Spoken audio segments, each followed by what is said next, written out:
जो है 50 साल पहले कांसीराम साहब जो बहुजन नायक के नाम से जाने जाते हैं, 50 साल पहले इस बात को कहा था कि इस देश में बहुजन समाज के लोग 85% है।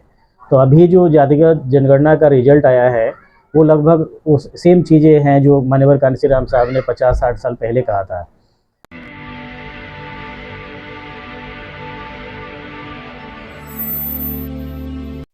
जय भीम। मैं मेवालाल और आप देख रहे हैं बहुजन समय। साथियों, आज हमारे बीच में संजय कुमार बौद्ध एक ये सामाजिक चिंतक हैं और प्रोफेसर भी हैं और डॉक्टर संजय के नाम से जाने जाते हैं। ये आज हमारे चैनल पे आए हुए हैं। इनसे जो जाति गणना बिहार सरकार ने किया है और लिस्ट जारी किया है, इस पर मैं इनसे बहुत सारे सवालें हैं। तो इनसे जानना चाहूँगा कि ये जाति गणना क्या राजनीति पे असर करेगी, जाति गणना से किसका फायदा होगा, किसका नुकसान होगा। इन्हीं सब मुद्दों पे मैं डॉक्टर संजय कुमार से ये सवाल लेना चाहूँगा। सर, सबसे पहले आपको जय भीम। सबसे पहले आपको जय भीम और जो आपका चैनल है बहुजन समय और तमाम दर्शकों को मेरी तरफ से जय भीम जय भारत। सर, आपसे पहला सवाल हमारा ये रहेगा सर कि ये जो जाति गणना बिहार सरकार ने की है, इससे क्या फायदा होने वाला है सर? अब एक्चुअली मेरा ये मानना है कि जो जो जातिगत जनगणना बिहार सरकार ने किया है तो इसका बहुत ज़्यादा फ़ायदा करेंटली अगर देखा जाए कि अभी इसका बहुत ज़्यादा फ़ायदा मिलने लगे तो मुझे ऐसा नहीं लगता, क्योंकि जो है 50 साल पहले कांसीराम साहब जो बहुजन नायक के नाम से जाने जाते हैं, 50 साल पहले इस बात को कहा था कि इस देश में बहुजन समाज के लोग 85% है। तो अभी जो जातिगत जनगणना का रिजल्ट आया है वो लगभग उस सेम चीज़ें हैं जो माननीय कांसीराम साहब ने 50-60 साल पहले कहा था। तो जो इसका दूरगामी पॉजिटिव प्रभाव इसका हो सकता है, क्योंकि ये बीजेपी आरएसएस के लोग इस बात को जानते थे, इसलिए उन्होंने जो है तमाम जो है हथकंडे अपनाया कि जातिगत जनगणना ना हो। इसको रोकने के लिए उन्होंने तमाम हथकंडे अपनाए, यहाँ तक कि जो है पटना हाई कोर्ट का सहारा भी लिया और कोर्ट के द्वारा स्टे भी लगवाया। तो कहीं ना कहीं उनको लग रहा था कि जो है ओबीसी की संख्या बढ़ी है, उनकी संख्या घटी है, और जब जातिगत जनगणना की बात जब होगी तो लोग जो है अपने जनसंख्या के हिसाब से हक अधिकारों की बात करेंगे। तो इसलिए कहीं ना कहीं बीजेपी आरएसएस के लोग घबराए हुए हैं इस जनगणना से। लेकिन इसका दूरगामी परिणाम पॉजिटिव आ सकता है, क्योंकि आने वाले दिन में भी हो सकता है कि हर राज्यों में जो बहुजन समाज के लोग हैं वो मांग करें कि उनके स्टेट में भी जनगणना हो, और जनगणना के हिसाब से वो फिर भागीदारी की बात करेंगे, ऐसा हो सकता है। लेकिन तत्काल फिलहाल आप कहेंगे कि इसका बहुत ज़्यादा असर पॉजिटिव पड़ेगा, ऐसा मेरा मानना नहीं है। अच्छा, कुछ लोगों का कहना है कि जाति गणना जो जात के आधार पर हो रहा है, इसको आर्थिक आधार पर होना चाहिए। तो इसके पीछे आपका क्या कारण है जो ऐसा मांग कर रहे हैं? ऐसा एक्चुअली मनवादी मानसिकता के लोग जो हैं वही मांग कर रहे हैं।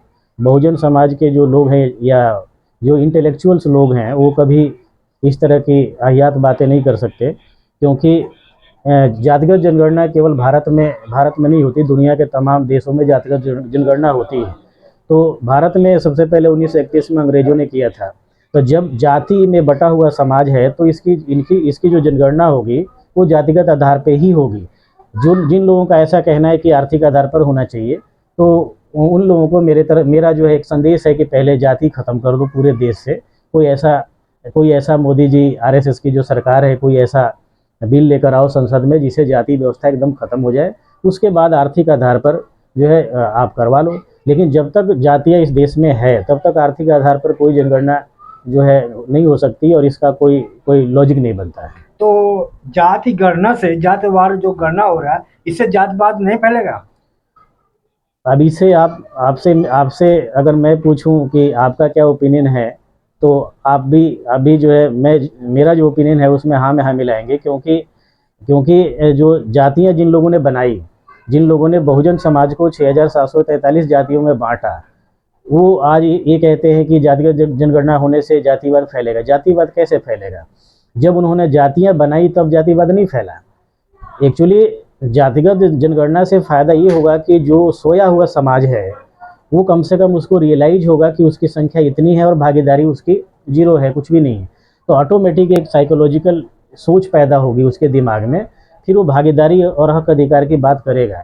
इसको काउंटर करने के लिए या जो है मनुवादी मानसिकता के जो लोग हैं, एक उनका चाल है कि इससे जातिवाद बढ़ेगा। जातिवाद तो पहले से ही है, जातिवाद तो ऑलरेडी भारत में है। अब जनगणना कराने से बढ़ेगा, ऐसा तो कोई लॉजिक नहीं बनता है। अच्छा, जैसे मैंने सुना है कि लाठी लेकर भैंस चराओ, छुरा लेकर दाढ़ी बनाओ, क्या आपको इसमें नहीं लगा कि ये नारा किसने दिया था? इससे क्या साबित होता है आपके निगाह में? एक्चुअली मनवादी मानसिकता के लोग जो हैं इस देश में, वो कभी नहीं चाहते कि इस देश की जो सत्ता है वो इस देश के दबे कुचले वंचित जो मूल निवासी है उनके हाथ में सत्ता जाए और वो शासन करें, ऐसा वो कभी नहीं सोचते। इसलिए जब जब बहुजन समाज के हाथों में जब जब सत्ता आई है, चाहे वो ओबीसी समाज के लोगों ने उसकी अगुवाई की हो, चाहे इसी समाज के लोगों ने की हो, तो उनके पेट में दर्द हुआ है। तो ऐसे मनवादी मानसिकता के लोग इस तरह के नारे देते हैं, और वो नारे इसलिए देते हैं ताकि बहुजन समाज के लोग जो है जो जो कम जो राजनीतिक रूप से परिपक्व है वो डिमोलाइज हो जाएं, या कहीं ना कहीं जो है उनकी चेतना दबी दबी रह जाए, इसलिए इस तरह के नारे देते हैं। इससे स्पष्ट होता है कि वे लोग नहीं चाहते कि इस देश का हुक्मरान जो है इस देश का मूल निवासी या दबे कुचले लोग बने।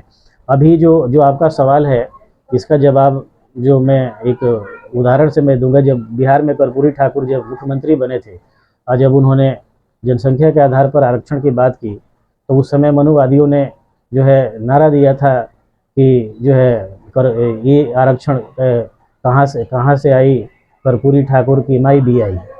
तो इस तरह के नारे भी लगे थे। ये भी तो जातिवाद है। जातिवाद बिल्कुल जातिवाद है, वो तो खुलेआम जातिवाद फैलाते हैं, वो तो नाम लेकर जातिवाद फैलाते हैं। जी जी। जो हमारी जो बसपा सुप्रीमो है उनको लेकर कई बार जो है जाति सूचक शब्द का इस्तेमाल किया गया, जबकि वो 4 बार मुख्यमंत्री रह चुके, एक राष्ट्रीय पार्टी के नेता है और ताकतवर महिला है। तो जातिवाद तो खुद फैलाते हैं। हमारे बहुजन समाज में हमें नहीं लगता कि कोई लोग किसी तरीके का जो कोई नेता हो या आम लोग हो, कोई इनके आचरण हो, एक्टिविटीज हो, जिससे पता चलता है कि हम जातिवाद फैला रहे हैं। जातिवाद वो खुद फैलाते हैं। और जब हम सत्ता की बात करते हैं, भागीदारी की बात करते हैं, हिस्सेदारी की बात करते हैं, तो तरह तरह के स्लोगन बनाकर जो है हमारे नेताओं को डिमोलाइज किया जाता है, अपमानित किया जाता है। उनका नेता जब जब जो है उसका देहांत होता है तो बोलते हैं देश का नेता है, और हमारे बहुजन समाज का अगर कोई नेता जब उसका देहांत होता है तो ये बोलते हैं दलितों का नेता है, चमारों का नेता है, दुसाधों का नेता है। तो इनकी मानसिकता मनवादी जो सोच है वो कभी गई नहीं है, कभी जाएगी नहीं, और वो ऐसे ही हमारे समाज को गुमराह करते रहेंगे।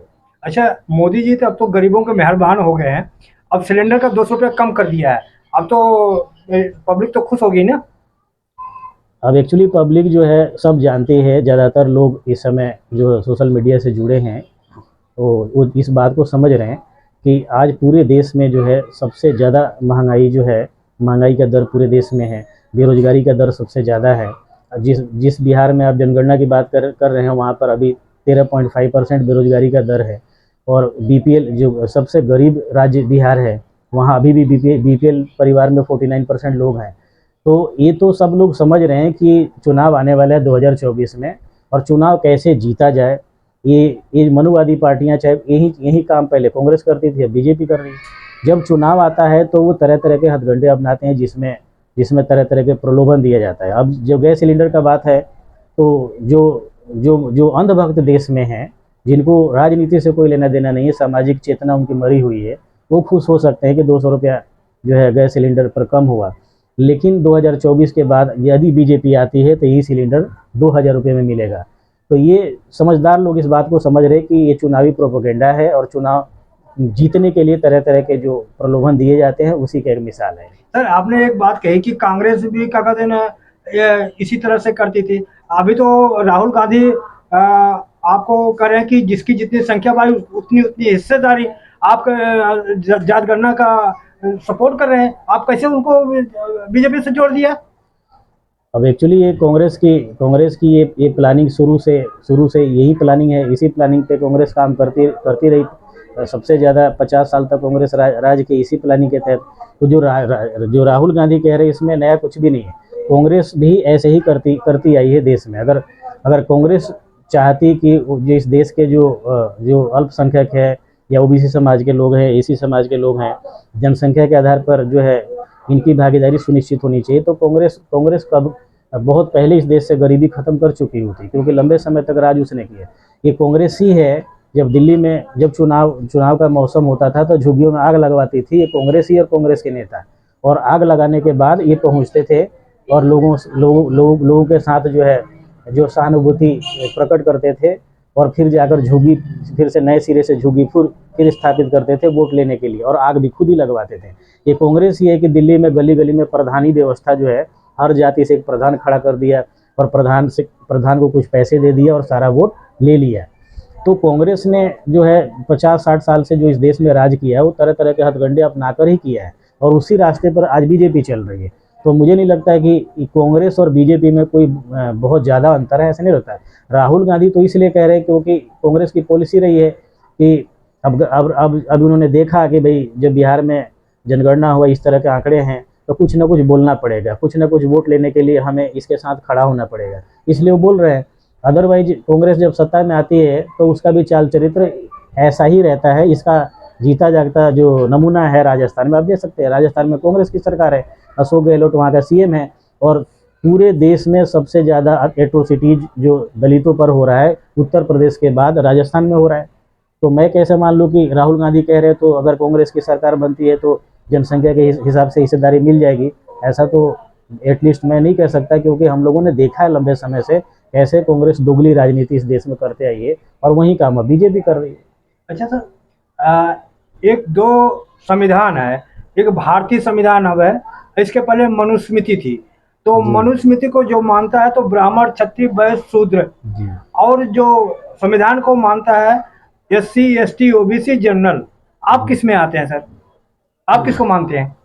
अब एक्चुअली एक देश का नागरिक होने के नाते और जो है भीम का सिपाही होने के नाते मैं कभी भी सोच नहीं सकता कि मैं मनुस्मृति में मेरी 0% भी आस्था होगी, ऐसा मैं सपने में भी नहीं सोच सकता।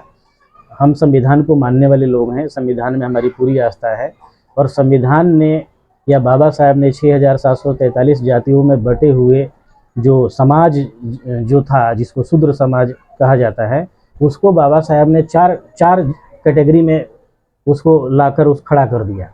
तो कहाँ 6743 जाति और कहाँ 4 कैटेगरीज। तो यहाँ पर अगर हम संविधान की बात करते हैं तो देखते हैं कि 4 कैटेगरी है जिसमें सभी जातियों को समाहित किया गया है।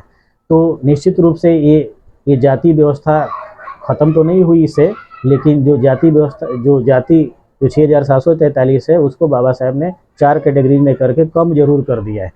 अब ये हमारी गलती है कि हमसे कोई पूछता है जात तो हम जात बताते हैं, हम कैटेगरी बताए कि हम एससी हैं। ओबीसी के लोग जो है उनसे अगर कोई पूछता है तो कोई यादव बताता है, कोई मल्लाह बताता है, कोई केवट बताता है, कोई प्रजापति बताता है। ये हमारी गलती है, संविधान की गलती नहीं। संविधान ने तो जो 6743 जातियों को केवल 4 कैटेगरी में किया है। ओबीसी में जो लोग आते हैं अगर उनसे कोई ब्राह्मण या कोई भी अपर कास्ट का व्यक्ति अगर जात पूछता है तो बताए कि हम ओबीसी हैं। तो ऐसे अगर हम उसके हिसाब से बिहेवियर करते हैं कि हम जात नहीं बताएंगे, हम केवल कैटेगरी बताएंगे एससी हैं, तो ऑटोमेटिक जो है कुछ दिनों में ऐसा लगेगा कि जात पात खत्म हो रहा है। लेकिन हमसे कोई जात पूछता है हम तुरंत बता देते हैं, तो फिर कैटेगरी में होने का भी कोई फायदा नज़र नहीं आता। नहीं, मेरा ये सवाल था, कुछ ओबीसी के लोग अपने को शूद्र बताते हैं, तो शूद्र बताते हैं तो इसका मतलब मनुस्मृति को मानते हैं। अगर संविधान को मानते हो तो आपको एससी, एसटी, ओबीसी, जनरल बताना चाहिए। मेरा ये इसका सवाल था आपसे। तो एक्चुअली क्या है कि जो संविधान के हिसाब से एससी, एसटी, ओबीसी, जनरल है, मैं उसको मानता हूँ। और आप हमसे पूछेंगे तो मेरा उत्तर ये है कि जो मैं एससी कैटेगरी में आता हूँ और मेरी कोई जात नहीं है, और ओबीसी समाज के लोगों को भी शूद्र नहीं बताना चाहिए, उनको ओबीसी बताना चाहिए। क्योंकि शूद्र हम कहेंगे तो ऑटोमेटिक हम वर्ण व्यवस्था में आ जाते हैं, और वर्ण व्यवस्था में जब आ गए तो ऑटोमेटिक हम जातियों में आ जाएंगे। इसलिए हमें शूद्र बताने की कोई ज़रूरत ही नहीं है, हमें वर्ण बताने की ज़रूरत ही नहीं है, हमें कास्ट बताने की ज़रूरत ही नहीं है। हम संवैधानिक जो प्रक्रिया है, प्रावधान है, उसमें 4 कैटेगरी है, हम अपनी कैटेगरी बताएं। तो इसमें मेरा ये मानना है कि जो संवैधानिक जो प्रक्रिया है जिसमें 4 कैटेगरी है उसको मैं मानता हूँ, और ओबीसी समाज को भी शूद्र नहीं बोलना चाहिए या एससी समाज को भी शूद्र नहीं बोलना चाहिए। हम अपनी कैटेगरी बताएं जो हमारा संवैधानिक पहचान है। अच्छा, जो जाति गणना हुआ है, अब तो पूरे देश में लोग मांग कर रहे हैं कि पूरे देश में जाति गणना होना चाहिए। जी तो आपका क्या मानना है कि पूरे देश में होना चाहिए? नहीं, निश्चित रूप से जो जातिगत जनगणना है ये हर 10 साल के बाद ये होता है। और 1931 के बाद जो है वो लगातार कई साल तक हुए, बीच में किन्हीं कारणों से जो सेकेंड वर्ल्ड वार चल रहा था उसमें नहीं हुए, लेकिन इसके बाद भी, आज़ादी के बाद भी होते रहे। तो हर 10 साल के बाद होता है जनगणना। तो इसका कारण ये है कि 10 साल में जो किस जाति के जो लोग हैं उनकी संख्या कितनी घटी है, बढ़ी है, या अगर रिलीजियस बेस पर कहें तो जो उसमें जो माइनॉरिटी हैं या मेजॉरिटी है इनकी संख्या कितनी घटी बढ़ी है। तो जातिगत जनगणना करने का मेन मकसद ये है कि उनकी संख्या को पता लगाना और उसके हिसाब से सरकार अपनी योजना बनाएगी। तो ये है। अब जो है 2011 में ये जो जनगणना हुई थी उसको बीजेपी सरकार ने उसको डिस्क्लोज नहीं होने दिया, उसको छुपा कर रखा। तो ये अभी बिहार में हुआ है। तो ये मेरा मानना है कि ये हर स्टेट में होना चाहिए, और बल्कि केंद्र सरकार पूरे देश में कराए और उसको सार्वजनिक करे कि किस स्टेट में या पूरे देश में किस जाति की संख्या कितनी है और उसकी भागीदारी कितनी है, और उसके हिसाब से जो प्रांतीय सरकार हैं वो अपनी नीतियां बनाएं ताकि उसमें भागीदारी सुनिश्चित हो सके। लेकिन मुझे नहीं लगता कि बीजेपी सरकार इस काम को करेगी, क्योंकि बीजेपी सरकार को अगर करना होता तो मंडल कमीशन का ये विरोध न करते और जो 2011 का सेंसस है उसको दबाकर नहीं रखते। और अभी जो ये जनगणना हो रहा था बिहार में, इसमें रोड़ा ना अटकाते और कोर्ट का सहारा लेकर स्टे न लगाते। तो बीजेपी कांग्रेस से तो उम्मीद नहीं है कि हर स्टेट में ये लोग करवाएंगे या पूरे देश में करवाएंगे, लेकिन मांग जो है उठेगी, उठनी चाहिए, और प्रेशर जनता को, बहुजन समाज को बनाना चाहिए कि भाई जो हर स्टेट में ये लागू हो, हर स्टेट में जातिगत जनगणना हो। अब जैसे बिहार में हुई तो अब बिहार सरकार पर दबाव बने या बिहार सरकार इसको अमली जामा पहनाए कि जिस जाति की जितनी संख्या है तो सरकारी नीतियों में उस जाति की भागीदारी उतनी सुनिश्चित करे। अच्छा, बिहार में जो जाति गणना हुआ है 2 चरण में हुआ है। पहले चरण में उन्होंने मकान को गिना, कितने मकान हैं, जी और दूसरे चरण में वो कितने मकान है, दूसरे चरण में उन्होंने किसके पास कितना आय है, कितना संपत्ति है, इसके दोनों हुआ है। तो इसमें तो दोनों आर्थिक और सामाजिक दोनों जनगणना हो गया आपके हिसाब जी से? जी जी जी अच्छा, बिहार में जो गणना है, आपके पास डाटा है कि किसकी इतनी संख्या है? नहीं, निश्चित रूप से है। अब उसमें बेसिकली अगर ये बता सके तो। बेसिकली अगर मैं बात करूं तो जो जिसको जनरल कहते हैं, तो जनरल में चार कास्ट है बिहार में। जी तो एक जो है भूमिहार है। जी तो भूमिहार 2.89% है। जी तो 2.89% का मतलब लगभग आप 3% मान लें। जी उसके बाद ब्राह्मण जो है वो 3.67% है। ऐसे ही राजपूत है 3.49% है। जी तो इनको 3.5% मान लें। जी ये एक कायस्थ है जो बिहार में ही है शायद, और स्टेटों में मुझे नहीं लगता, लेकिन बंगाल में और उसमें बिहार में। तो कायस्थ जो है वो जो है 0.60% है।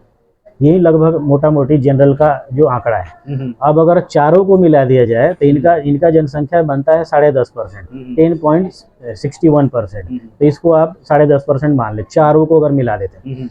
तो पहले हम लोग ये मानते थे कि जो जनरल हैं जिसमें ये 4 कास्ट है तो इनकी आबादी जो है 15% है। लेकिन ये आंकड़ा बता रहा है कि ये तो 11% भी नहीं है, ये तो 10.5% है। और यदि मुसलमानों में जो शेख और पठान होते हैं जो जनरल में आते हैं, उनको अगर मिला दिया जाए इसमें, तब जाकर ये 15% हो रहे हैं। अदरवाइज ये 10.5% ही। तो कहीं ना कहीं 10.5% जो आबादी है, इनके पास जो ज़मीन है वो 84% है, 84% लैंड है। अगर हम राजपूत की बात करें तो राजपूत के पास जो है वो 19% ज़मीन है। वहीं अगर हम उसके वो करें भूमिहार, तो भूमिहार जो है, भूमिहार 2.89% जनसंख्या है, जबकि ज़मीन उसके पास 49% है। और वहीं ब्राह्मण की बात करें तो ब्राह्मण के पास भी लगभग जो है 20-21% ज़मीन है। तो अगर तीनों जातियों के पास जो रिसोर्सेस है, स्पेशली हम अगर ज़मीन की बात करें तो 84% ज़मीन बनता है। 10.5% आबादी वाले के पास 84% ज़मीन है। तो ये बात जो है, जैसे मैंने पहले भी आपको कहा कि माननीय कांशीराम साहब ने इस बात को कहा था कि इस देश में जो स्वर्ण है, जनरल है, ये 15% है। इनके पास 85% रिसोर्सेस संसाधन है और 85% वालों के पास 15% है। तो ये जनगणना जो है ये खास करके उन लोगों के लिए प्रेरणा प्रेरणा का काम करेगा जो नहीं जानते थे। एटलीस्ट बहुजन समाज के लोग तो जानते थे, जो लोग कांशीराम जी के आंदोलन से जुड़े थे वो जानते थे कि लगभग यही फिगर है इस देश में। लेकिन जो लोग नहीं जानते थे उनके लिए ये बहुत ही अच्छा एक तरह से सूचना है कि वो सोचने पर मजबूर होंगे कि 10.5% आबादी जिसकी है उसके पास 84% ज़मीन है, और 84-85% जिसकी आबादी है उसके पास 15% से कम ही संसाधन उसके पास है। अगर हम ओबीसी की बात करें तो बिहार में दो तरह के ओबीसी है, एकदम एक है मोस्ट बैकवर्ड ओबीसी और एक नॉर्मल ओबीसी है। अगर दोनों का पॉपुलेशन हम अगर जोड़ें तो ये 64 पॉइंट समथिंग होता है, लगभग 65% आबादी जो है ओबीसी की है बिहार में। जैसा कि हम लोग पहले से जानते थे कि ओबीसी की आबादी पूरे देश में 52% है, 52%, लेकिन बिहार में जब जनगणना हुई तो ये 65% के आसपास पहुंच गए। तो हम लोगों को पहले से ही अंदेशा है कि ओबीसी की जनसंख्या बड़ी है और जनरल वालों की कम हुई है। तो अब 65% ओबीसी बिहार में है, अगर पूरे देश में देखा जाए तो लगभग 60% से कम नहीं होगा। तो जिस ओबीसी की आबादी 60 से 65% है उसका प्रतिनिधित्व हर क्षेत्र में 1 से 2% है, कहीं 3% है। तो कहने का मतलब कि ओबीसी समाज अब कम से कम सोचने लगेगा कि उसकी आबादी जो है सबसे ज़्यादा है, एक प्रधान से लेकर प्रधानमंत्री तक बनने की आबादी है, और हर जगह जो है सरकारी नौकरी हो, यूनिवर्सिटीज़ हो, विधायिका हो, कार्यपालिका हो, जुडिशरी हो, मीडिया में, हर जगह उसका 1 से 2% ही भागीदारी है, जबकि आबादी में 65% है। तो ये ओबीसी समाज को अब सोचना चाहिए कि उसको क्या करना है देश में, क्योंकि अगर जो लोकतंत्र की हम बात करते हैं, डेमोक्रेसी की, तो लोकतंत्र में इसका जो आत्मा है वो यही है कि जिसकी जितनी संख्या भारी उसकी उतनी उतनी हिस्सेदारी, ये आत्मा है। अब ओबीसी समाज को समझना चाहिए कि 65% आबादी होते हुए वो इस देश में बदहाल है। अगर पुश्तैनी ज़मीनें ओबीसी के पास अगर थोड़ी बहुत ना होती तो इस देश में एससी और एसटी से भी बदहाल सामाजिक और आर्थिक जीवन ओबीसी समाज के लोगों का होता। लेकिन थोड़ी एससी और एसटी लोगों से ज़्यादा पुश्तैनी ज़मीनें हैं, इसलिए उनको ज़्यादा फर्क नहीं पड़ता है कि भागीदारी उनकी कितनी है या नहीं है। तो एटलीस्ट मेरा ये मानना है कि ये मील का पत्थर साबित होगा, उनके लिए कम से कम सोचने पर मजबूर हो जाएंगे। अच्छा, कुछ अम्बेडकरवादी हैं, वो बाबा साहब को कांवड़ में भी ले जाते हैं, यूज करते हैं। जी जी और कुछ अम्बेडकरवादी हैं, बाबा साहब के माथे पे चंदन लगाएंगे और नीले कलर का लगाएंगे। जी जी तो आप इन अम्बेडकरवादी को क्या मानते हैं? आप ये अम्बेडकरवादी है कि क्या है? ये हमें तो समझ नहीं आ रहा। ये अम्बेडकरवादी नहीं है, ये ढकोसलावादी हैं। क्योंकि जो है अम्बेडकरवादी होते तो ये बाबा साहेब का जो थॉट्स है, विचार है, ये वो जानते। और जब बाबा साहेब का विचार जो है जानते, उनके मिशन को जानते समझते, तो ना तो ये नीला टीका लगाते और ना कांवड़ में ले जाते। तो बाबा साहेब के विचारों से इनका कोई लेना देना नहीं है, बाबा साहेब के ज्ञान से इनका कोई लेना देना नहीं है, बाबा साहेब के संघर्षों से इनका कोई लेना देना नहीं है। इन शायद इनके दिमाग में ये होगा कि भाई बाबा साहेब जो हमारे समाज में पैदा हुए थे, इस नाते हम एक भगवान को इधर साइड करके दूसरे भगवान हम इनको मान लेते हैं। तो इससे काम चलने वाला नहीं है, क्योंकि इससे व्यवस्था नहीं बदलने वाली है। बाबा साहेब को कांवड़ ले जाना ये कहाँ का जो है समझदारी है, बुद्धिमानी है। बाबा साहेब के विचारों को जानना समझना, बाबा साहेब को किताबों में ढूंढना, उनकी कही हुई बातों पर चलना अमल करना, ये अगर कोई करता है तो वो सच्चा अम्बेडकरवादी है। अदरवाइज ऐसे लोग तो अभी भी किसी न किसी आडंबर में उलझे हुए हैं, और ये जब तक उस आडंबर से बाहर नहीं निकलेंगे तब तक इस तरह की एक्टिविटीज़ करते रहेंगे। तो ये मेरा मानना है कि वो बाबा से अब दिवाली आ रहे हैं अगले महीने, तो दिवाली में भी हम देखते हैं कि बहुत सारे लोग जो है जो इनकी लक्ष्मी गणेश है उसके जगह बुद्ध का फोटो लगा देते हैं और वहाँ भी आरती करने लगते हैं। तो ये मुझे नहीं लगता कि एक अम्बेडकरवादी या बुद्ध के विचारों को पर चलने वाला, फॉलो करने वाला आदमी ऐसा करेगा। बुद्ध की पूजा हमें थोड़ी करनी है। जब बुद्ध ने खुद कहा था कि वो एक इंसान है, तो हम अगर भगवान इनको बना रहे हैं तो हमारी बेवकूफ़ी है, हमें उनके विचारों पर चलने की ज़रूरत है। इसलिए बाबा साहेब के विचारों पर चलने की ज़रूरत है। उनका कांवड़ में इस्तेमाल करना, नीला टीका लगाना या देवी देवताओं की जगह उनका फोटो लगाकर पूजा करना, ये मानसिक गुलामी के अलावा कुछ भी नहीं है। अच्छा, एक लास्ट सवाल आपसे रहेगा कि जैसे शिवलिंग की पूजा करना, हनुमान चालीसा पढ़ना, जी और दूसरी तरफ बुद्ध को अगरबत्ती दिखाना, बुद्ध वंदना करना, तो ये आपको सेम लग रहा है कि इसमें डिफरेंस आपको लग रहा है? नहीं, बिल ये तो सेम ही लग रहा है। एक आपने एक कर्मकांड को हटा दिया और दूसरा आपने पैदा कर दिया, तो इसमें आपने केवल जगह बदल दिया, तो ये तो सेम ही है। बुद्ध को अगर आप रियल में बुद्ध के थॉट्स को अगर मानते हैं, तो बुद्ध के जो फोटो हैं या प्रतिमा है, उसके सामने अगरबत्ती जलाने की कोई ज़रूरत नहीं। बुद्ध के विचारों पर चलने की ज़रूरत है। कहीं भी बुद्ध के सामने अगरबत्ती मोमबत्ती दिखाने की कोई ज़रूरत नहीं है। ये तो वही बात है कि मतलब एक एक चीज़ को हमने हटाया और उसके जगह दूसरी चीज़ को ला दिया। अब जैसे जो लोग ऐसा कर रहे हैं, तो वो किस वजह से कर रहे हैं तो वो जाने, लेकिन मेरा ये मानना है कि इससे इससे जो है बुद्धिज़्म नहीं फैलेगा, बाबा साहब के विचार जो हैं घर घर तक नहीं जाएंगे। ऐसे लोगों को ये चाहिए कि जो है वो ना तो शिवलिंग की पूजा करें, ना हनुमान की आरती उतारें, ना बुद्ध के सामने अगरबत्ती घुमाएं, मोमबत्ती घुमाएं।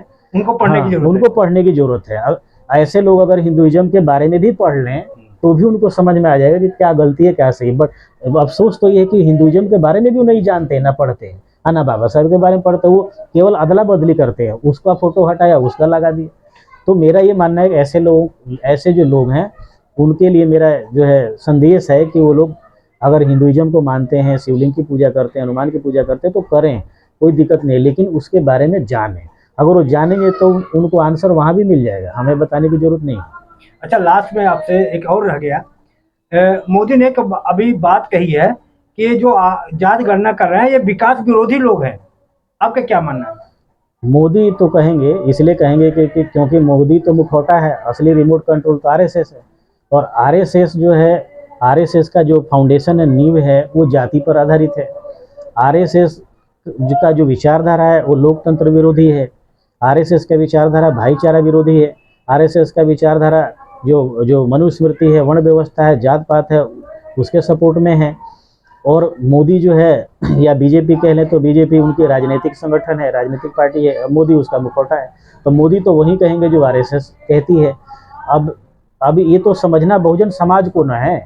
वो तो कहेंगे, वो तो इसलिए कहेंगे ताकि ये बिहार में हो गया तो दूसरे स्टेट के लोग मांग ना करें, क्योंकि अगर ऐसे हर स्टेट में होने लगेगा तो मजबूरन केंद्र सरकार को भी कराना पड़ेगा। अगर ये पूरा जो है सेंसस आ जाता है, तो कभी ना कभी फिर आंदोलन भी शुरू होगा। और आंदोलन शुरू होगा तो ये भी हो सकता है कि जो है मंडल पार्ट 2 फिर से पैदा हो जाए। तो उसको दबाने के लिए, समाज को गुमराह करने के लिए ये तरह तरह के वक्तव्य देंगे, ये देते आए हैं, देंगे। अब जो है इसे जातिवाद कैसे फैल रहा है। हर जाति का जब पता चल रहा है कि भाई उसकी आबादी कितनी है, कितने परसेंट है, भागीदारी कितनी है, तो निश्चित रूप से उसके आधार पर ही सरकार जो नीतियां बनाएंगी उसमें उनका जो शेयर बनेगा। ये काम अंग्रेजों ने कराया था। अब अंग्रेजों ने क्यों कराया था? अंग्रेजों ने इसीलिए कराया था कि वो जानना चाहते थे कि भारत में एक्चुअली किस समाज के लोग जो हैं कितनी संख्या में हैं, और उनके लिए हम क्या कर सकते हैं। तो जो काम अंग्रेजों ने किया, तो अंग्रेज बुद्धिमान थे। और वो ऐसा नहीं कि भारत में ही होता है, ये दुनिया के हर देश में होता है। तो यहाँ पर अगर हुआ है, और ऐसा नहीं कि बिहार में पहली बार हुआ है, ये तो देश में हर 10 साल के बाद होता है। तो मोदी जी का कहना जो है वो अपने जगह वो कहेंगे, क्योंकि उनका काम ये कहना, वो आरएसएस का मुखौटा है। आरएसएस इसी की राजनीति करती है। बहुजन समाज को सोचना चाहिए कि हमें क्या करना है। अच्छा, अभी 14 अक्टूबर को बाबा साहब ने हिंदू धर्म छोड़ करके बौद्ध धर्म अपना लिया था। जी, तो पूरे देश में क्या बाबा साहब का इस बात को मानना चाहिए कि नहीं मानना चाहिए? बाबा साहब को अपना आदर्श मानते हैं तो? नहीं, पूरे बहुजन समाज को, जो लोग बाबा साहब को अपना आदर्श मानते हैं, तो उस पूरे बहुजन समाज को जो है 14 अक्टूबर को जो धम्म दीक्षा दिवस है, जिस दिन नागपुर में बाबा साहब ने जो है 1956 में जो है वो बौद्ध बने थे, तो आज बहुजन समाज को जो सच्चे असल अनुयायी में हैं। सर क्या है, 14 अक्टूबर संयोग से 14 अक्टूबर पड़ गया जी था, जी वो दशहरा का दिन था जी जी जी असल में। हाँ, जी, बताएं हाँ। अभी। तो मेरा ये कहना है कि डेट कोई मायने नहीं रखता है, जी वो चाहे दशहरा हो चाहे दिवाली हो। जी बट मेरा मेरा मतलब ये है कहने का कि जो है बाबा साहब आज, अभी देखिए यूक्रेन जो है, यूक्रेन और रसिया का युद्ध हो रहा है। ये अब जो है लगभग 1.5 साल से ऊपर हो गया। तो उस युद्ध के पीछे आप जाएंगे तो आपको समझ में आएगा कि यूक्रेन जो है नेटो का सदस्य बनना चाहता था। और नेटो यूरोप और अमेरिका का पावरफुल जो है वो मिलिट्री पावर है, उसका सदस्य बनना चाहता था यूक्रेन। अब रसिया को लगा कि अगर अगर ये भी नेटो में शामिल हो गया, तो रसिया का बॉर्डर तक जो है नेटो की सेना जो है वो आ जाएगी। और उसका सीधा सीधा जो है उसके जो उसकी आर्मी है रसिया की, उस पर असर पड़ेगा। इसलिए उसने पहले समझाया यूक्रेन को कि वो कभी भी नाटो का हिस्सा ना बने। लेकिन जब यूक्रेन नहीं माना तो रसिया ने क्या किया, उस पर आक्रमण कर दिया।